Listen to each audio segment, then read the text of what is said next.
was obviously a little bit of a frustrating game for you guys. You just get one goal in. What was UAlbany doing that kind of made it such a frustrating match? Look, credit to them. It's very difficult to break down a team that sits behind the ball with 9 players. And look, and that's in no way a slight. That's I thought they did a good job. The game plan, Wall, they looked to frustrate us, and they did for large parts of the game.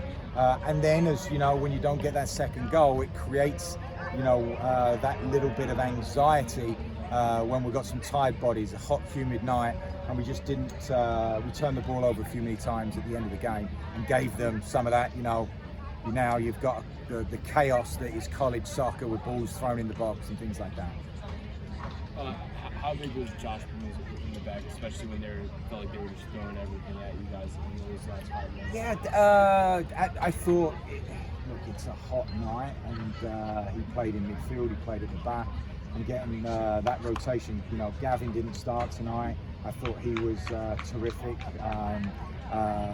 Gabe McIntyre, Olu, we rotated everyone through. It was that really and they put us. They've got good players, and then when that last 10 minutes, you just throw everything forward, and we just lacked that little bit of quality to score that second goal, which would have allowed us to breathe. So once again, credit to going into the game, and what I've seen, I really like this UAlbany team. They're in the final of their conference last year. I think they'll be in the conversation again this year. They've got good players, and on days like that, when they're set up to frustrate, if we're not quite clicking, it becomes a really long evening like it did. Coach, you talked about some tired legs late in the game. It seemed like you guys subbed a little bit less than Albany did. How can you credit the conditioning of your team with your win team? Look, I think it's. I would have liked to have gone a little bit deeper on our bench today. That was our hope going in, but that's credit to an Albany team that kept the game. They just kept in it, right? They hung in there, and it's those. You're just trying to wait for that one moment, that long throw in, that corner kick, and that little bit of chaos that we had right at the end, right? They just kind of run out of time, and one of our guys put their bodies on the line. So a lot of positive, frustration, but also very proud of, in other years, this becomes a 1-1 game and we're having a different conversation.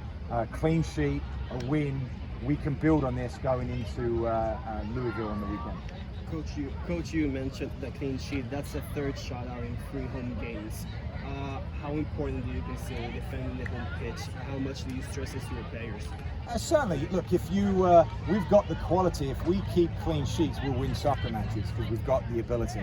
I think that look, we really limited until that kind of craziness at the end. They had the chance, ball in behind, and that was looking for bouncing balls. Could they get us turned? They had the chance first half to hit the crossbar, but look, overall, very, very proud of the guys to get a clean sheet and get the 3 points and move on. Coach, news broke a couple of days ago that SMU, Stanford, and Cal are going to be joining the ACC. What were your reactions having to travel cross country next year and play Stanford, a team who's a perennial powerhouse too? It feels like we're in Texas right now, right? And my goodness, it's hot and humid. Look, I can only talk from a soccer perspective. To add Stanford, I think they're the #1 team in the country this week, and rightly so. Team that's they won back-to-back championships a few years ago. The quality of Cal, SMU's, a real hotbed of soccer, and they get stronger with an alignment with the ACC. So it's difficult for the ACC on a soccer perspective to get tougher, but it just did. And but what a wonderful challenge. So big picture, I think it's awesome for ACC. I think it's certainly from a soccer perspective. Look, we'll work out the logistics, and you're not going to be able to drive to those games like the Penn State one unless you leave tomorrow. But it's a wonderful opportunity for us.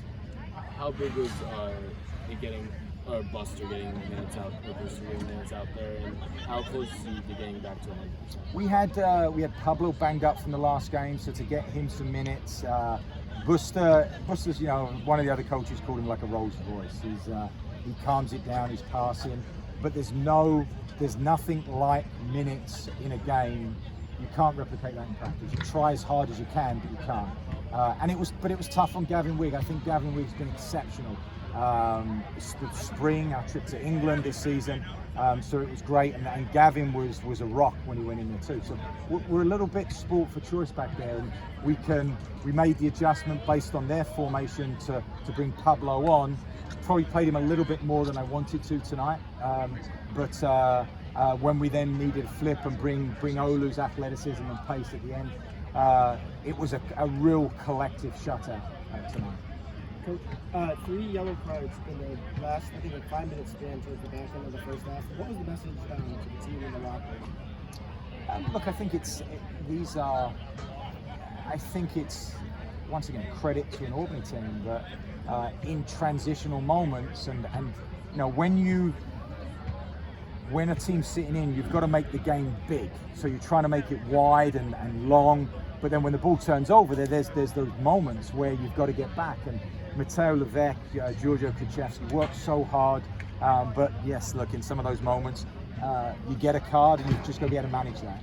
It wasn't. That was an intense, physical college soccer match. Probably not the prettiest, but that's what you get in these regional matchups, and thankfully we found enough to get through this tonight. Coach, to start the second half, you started off Felipe and Nicholas Cookin up top. Your thoughts we on... started Baselli and Felipe up front. Oh, my mistake. No, but in terms of Felipe and his performance, obviously it seems like he's getting more minutes. What do you have to say about him? He's a clever player. He's fun. We're getting that. We're going to get that rotation going and working on how they're all different and how they complement. You know, Kalukin's work ethic, how he holds up. Baselli's very clever runs. Felipe finds spaces. He's got that little bit of magic. And there's a couple of other guys that we're going to be looking to try to get a little bit more from. Daniel Diaz-Bonilla today. Julius Rausch didn't come on. Susky's a terrific player. We're going to need to evolve and give some guys some runs as well as we keep playing these games every 2-3 days. Coach, Noah Singleman made his season debut today. What did you see from him? Look, he hasn't played in a long time. That's his first game, probably since May. So it's going to take some time, but to have your captain on the field brings that maturity, brings that experience. And once again, it's very difficult to replicate minutes in practice. So he'll benefit from having 25-30 minutes in that.